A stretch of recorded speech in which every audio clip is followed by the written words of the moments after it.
Hello everyone, কি খবর সকলের? আশা করছি আপনারা সকলে খুব ভালো আছেন, সুস্থ আছেন। আজ দারুণ বড় একটা আর্টিকেল এবং গর্বের সাথে বলতে পারি যে দারুণ বড় একটা আর্টিকেল এবং আমরা ভারতীয় হিসাবে গর্বিত, ঠিক আছে, যে আমেরিকাকে আমরা আজকে একটা বড় ধামাকাদার আঘাত দিলাম। যে আঘাতের কথা আমেরিকা ডোনাল্ড ট্রাম্প বুঝতেও পর্যন্ত পারেনি। এতদিনে জানতে পারছে যে কি হলো, পুরো খেলাটা ফাইনালি খেলে গেল, পুরো খেলাটা। আজকে যে বিষয়টা নিয়ে আমি আলোচনা করব এটা কোনো সাধারণ বিষয় না, দারুণ একটা গুরুত্বপূর্ণ বিষয় এবং গর্বের বিষয়। তার সাথে আমি সবাইকে একটাই কথা বলবো, প্লিজ প্লিজ প্লিজ এই চ্যানেলটা সাবস্ক্রাইব করে নিন, কারণ এই চ্যানেলে অথেন্টিক নিউজ সাথে আপনারা পুরো ব্যাখ্যা পাবেন।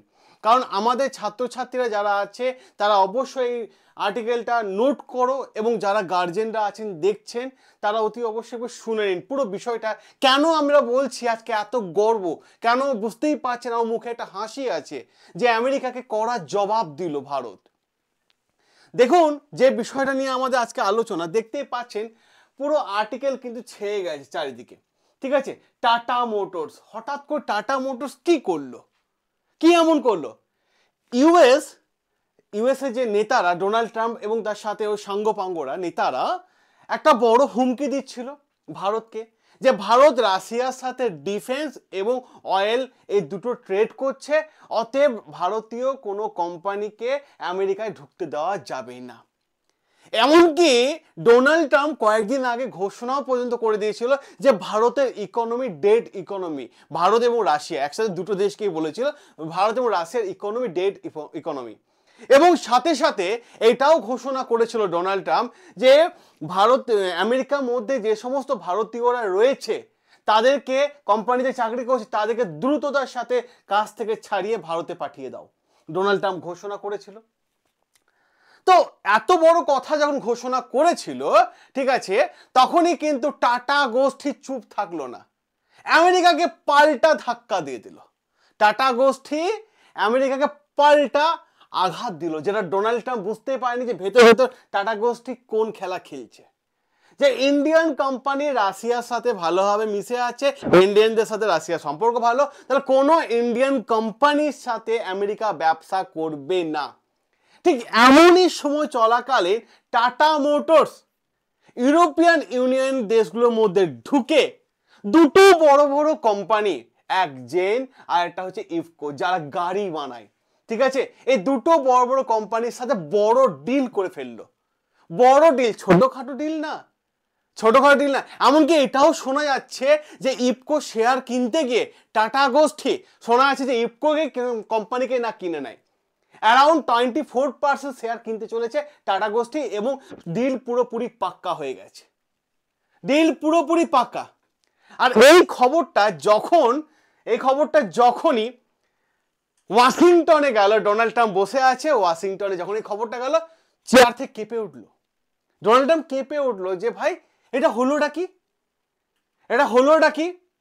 কারণ ডোনাল্ড ট্রাম্প চেয়েছিল বা ইউএস গোষ্ঠী চেয়েছিল যে পশ্চিমী দেশে আমারই রাজত্ব চলবে, কোনো বাইরের কোম্পানিকে পশ্চিমী দেশে পশ্চিমী এলাকায় ঢুকতে দেব না। তাহলে এশিয়া থেকে ভারত থেকে কেন আসছে এটা ডোনাল্ড ট্রাম্প বুঝতেই পারেনি। এটা একটা বলতে পারেন যে পুরোটাই যে গ্লোবাল পাওয়ার যেটা টাটা গোষ্ঠী প্লে করলো এবং আমেরিকাকে বুকে আঘাত করলো, আমেরিকা বুকে আঘাত করলো।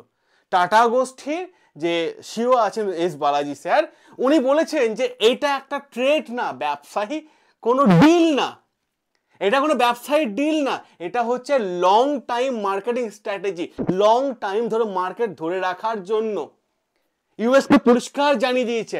আর এই শুনে ইউএসএ মাথায় হাত দিয়ে পড়েছে। ইউএস এই ডিলটাকে কোনো ব্যবসায়িক ডিল হিসাবে দেখছে না, ইউএস দেখছে যে এটা জিও পলিটিক্স হিসাবে, তাহলে টাটা গোষ্ঠী পৌঁছে গেল আমেরিকার ভিতরে, ইউএস এর ভিতরে পৌঁছে গেল। এবং তার থেকেও বড় বিষয়, আমেরিকার চিন্তায় হাত পড়ে গেল। ইউএস এর লিডাররা মনে করছেন ইউএস এর লিডার পরিষ্কার মনে করছেন যে এটা কোনো সাধারণ ডিল না, এটা জিও পলিটিক্সের মধ্যে আসছে। জিও পলিটিক্সের মধ্যে আসছে, এটা একটা সিঙ্গেল জিও পলিটিক্স। কিন্তু টাটার এক নতুন পাওয়ার ব্লক তৈরি করলো আমেরিকার ভেতরে, নতুন একটা পাওয়ার ব্লক তৈরি করে দিল। কারণ টাটার চেয়ারম্যান জানিয়েছেন যে এটা এক ধরনের ক্রস কাটিং ডিল না, এটা হচ্ছে বিজনেসকে গ্রো করার ডিল। আর তাই টাটা যে ইফকো কোম্পানি আছে যারা গাড়ি বানায়, এই যে ইফকো দেখতে পাচ্ছেন আপনারা যারা গাড়ি বানায়, তাদের বর্তমান মার্কেটিং প্রাইস হচ্ছে 6%, আর টাটা বর্তমান মার্কেটিং প্রাইস হচ্ছে 9%। তাই তারা টাটার সঙ্গে ডিল করে ফেললো, টাটার সঙ্গে ডিল করে ফেললো। আর আমেরিকার মাথা এখানে হাত। আমেরিকা দেখছে যে ভারত এখন এই মুহূর্তে দুটো জিনিসের মধ্যে সীমাবদ্ধ নেই। সেই দুটো জিনিস কি? হ্যাঁ, এক টেকনোলজিতে অ্যাডভান্স হয়ে গেছে, ঠিক আছে, তেল এবং সফটওয়্যারের যে অ্যাডভান্স ছিল, ঠিক আছে, সাথে সাথে টেকনোলজিতেও কিন্তু অ্যাডভান্স হয়ে গেছে। আর টেকনোলজি অ্যাডভান্স হয়ে গেছে বলে আমার কান্ট্রির মধ্যে, আমার যুক্তরাষ্ট্রের মধ্যে টাটা কিন্তু এসে হাজির হয়ে গেল। ভারতীয় কোম্পানি টাটা কিন্তু এসে হাজির হয়ে গেল। এই যে টাটা এই যে চালটা খেললো না, ভীষণই শান্তভাবে চাল খেললো, কোনো বড় ঘোষণা ছাড়াই ডিল করে ফেললো টাটা ইফকো কোম্পানির সাথে। এই যে বিষয়টা টাটা পরিষ্কারভাবে জানিয়ে দিয়েছে যে টাটা ইফকোর মধ্যে ঢুকে গেল, ইউএস এর মধ্যে ঢুকে গেল, কারণ টাটার একটাই উদ্দেশ্য, টাটা গোষ্ঠীর একটাই উদ্দেশ্য যে শুধুমাত্র আমি আর গাড়ির মধ্যে সীমাবদ্ধ থাকবো না, গোটা বিশ্বে রাস্তাঘাট থেকে শুরু করে বাজার এবং ব্র্যান্ডকে আমি ক্যাপচার করব। আর এই যে বিষয়টা ডোনাল্ড ট্রাম্প জানতে পেরে গেছে, আর এইখানেই ডোনাল্ড ট্রাম্প ভয় পেয়ে গেছে। এই সেই ডোনাল্ড ট্রাম্প যে কিনা ভারতীয়দের ওপর, ঠিক আছে, 25% ট্যারিফ লাগিয়ে দিয়েছে। এবার বলবে স্যার ট্যারিফটা কি? সরি স্যার বলে ফেললাম, কারণ আমার ছাত্রছাত্রীরাও আছেন, তো আমার যারা গার্জিয়ান আছে তাদেরকে আমি দুঃখিত, ঠিক আছে, কারণ অনেক ছাত্রছাত্রী আছে, কারণ সকাল থেকে রাত্রি পর্যন্ত আমরা ছাত্রছাত্রীর সঙ্গেই থাকি, আর যেইটুকু সময় পাই জিও পলিটিক্সে কারেন্ট অ্যাফেয়ার্স দিয়ে আমরা আলোচনা করে ফেলি, ঠিক আছে। তো যারা দেখছেন তারা অতি অবশ্যই কিন্তু চ্যানেলটা সাবস্ক্রাইব করে নেবেন।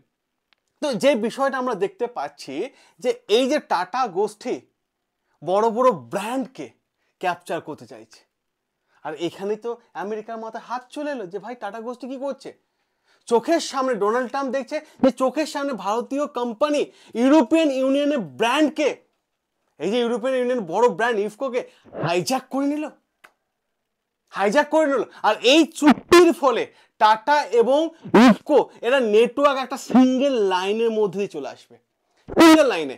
কারণ এরপর দুটো কোম্পানি যদি একসাথে হয়ে যায় তাহলে এরা কি করবে? নেক্সট জেনারেশন ভেহিকল বানাবে, ঠিক আছে, অ্যাডভান্স ব্যাটারি টেকনোলজিতে এগোবে, হাইড্রোজেন ফুয়েল সিস্টেম তৈরি করবে, ড্রাইভ অ্যাসিস্ট্যান্ট টেকনোলজি তৈরি করবে, যেটা আমেরিকা চায় না এই জিনিসগুলো তাদের হাত থেকে বেরিয়ে যাক। যেমন টেসলা, জিএম মতো বড় বড় কোম্পানিগুলো মার্কেট করছে, কারণ জিএমকে তো ভারতে ঢুকতে দেওয়া হলো না। আমেরিকা ডোনাল্ড ট্রাম্প চেয়েছিল জিএম ভারতে আসুক, জিএমকে ভারতে ঢুকতে দেওয়া হলো না, আমাদের দেশে প্রধানমন্ত্রী ঢুকতে দিল না। তার কারণটা কি? যে জিএম ভারতে ঢুকে যায় তা ভারতের যে মানে এগ্রিকালচার প্রোডাকশন নষ্ট হয়ে যাবে, তারা এরাই রাজত্ব করবে, সেজন্য ঢুকতে যায়নি। ওই জন্য আমেরিকা বলেছিল যে আমাকে জিএম কোম্পানিকে ঢুকতে দাও এবং তোমাদের সাথে আমি চাল এবং আমের ডিল করছি, মানে তুমি আমাদের কাছে বড় কোম্পানি ঢুকিয়ে দেবে, সাথে আমাদের কাছে ছোট কোম্পানি, ছোট জিনিস প্রোডাকশন, চাল এবং আম, এই দুটো ডিল করবে। ভাই এতটাই কি মনে হয় যে আমরা বোকা? ডোনাল্ড ট্রাম্প কি মনে করছে কি এটা 2000 সালে কি ভারত? হ্যাঁ, 2000 সালে ভারত? কারণ ডোনাল্ড ট্রাম্প কিছুদিন আগেই ঘোষণা করেছিল না যে ভারতীয়দের সবকে এখান থেকে বের করে দাও, ভারতীয়ের ওপর 25% ট্যারিফ লাগিয়ে দাও। ভারতের দোষটা কি? যে ভারত মানে কিছুদিন আগে ন্যাটো কান্ট্রি পরিষ্কার জানিয়েছিল যে জাপান, ভারত এবং চায়না, এই তিনটে কান্ট্রিকে জানিয়েছিল যে রাশিয়া এবং ইউক্রেনে যে যুদ্ধ চলছে, তোমরা ফোন করো রাশিয়াকে, রাশিয়া এবং ইউক্রেনের যুদ্ধ থামাতে বলো, তোমাদের 50 দিন টাইম দিচ্ছি। কারণ ডোনাল্ড ট্রাম্প যুদ্ধ থামাতে ব্যর্থ, কারণ ডোনাল্ড ট্রাম্প ভোটে জেতার আগে পরিষ্কার ঘোষণা করেছিল যে আমি যদি ভোটে জয়লাভ করি তা 15 দিনের মধ্যে রাশিয়া এবং ইউক্রেনের যে যুদ্ধ চলছে থামিয়ে দেবো। থামাতে পারেনি ভাই, থামাতে পারলি না, তার উল্টো চাপ আমাদের ওপর দিয়ে দিলি। আমরা আবার ঘুরিয়ে পাল্টা চাপ দিয়ে দিলাম। এখন তুমি ওয়াশিংটন ডিসিতে বসে এখন মানে ভাবছো যে ভারতে 25% ট্যারিফ লাগিয়ে দিলাম, কিন্তু টাটা গোষ্ঠী কিভাবে শান্তভাবে খেলা খেলে আমার ভেতরে চলে আসলো। কারণ ডোনাল্ড ট্রাম্প চাইছিল পশ্চিমে দেশে আমার রাজত্ব থাক না, কেন এশিয়া থেকে কোনো কোম্পানি এখানে আসবে? তা এখানে ডোনাল্ড ট্রাম্পের চিন্তা যে সফটওয়্যারের দিক থেকে যেমন ভারত এগিয়ে আছে, টেকনোলজির দিক থেকেও কিন্তু ভারত কিন্তু আরো এগোচ্ছে। টাটার চেয়ারম্যান পরিষ্কারভাবে জানিয়ে দিয়েছেন যে এই ইফকো কোম্পানি গাড়ি ভারতে আসবে এবং ভারতের তৈরি করা টাটার গাড়ি সেটা আমেরিকায় লঞ্চ করবে। আর এখানেই তো ডোনাল্ড ট্রাম্পের চিন্তা পড়ে গেল। কারণ এটা কোনো আমরা প্রোডাক্ট এক্সচেঞ্জ নয়, এটা হচ্ছে একটা মার্কেটিং ক্রসওভার, কোনো প্রোডাক্ট এক্সচেঞ্জ নয়, যার ফলে ইউএস এর মাটিতে ভারতীয় প্রোডাক্ট চলবে।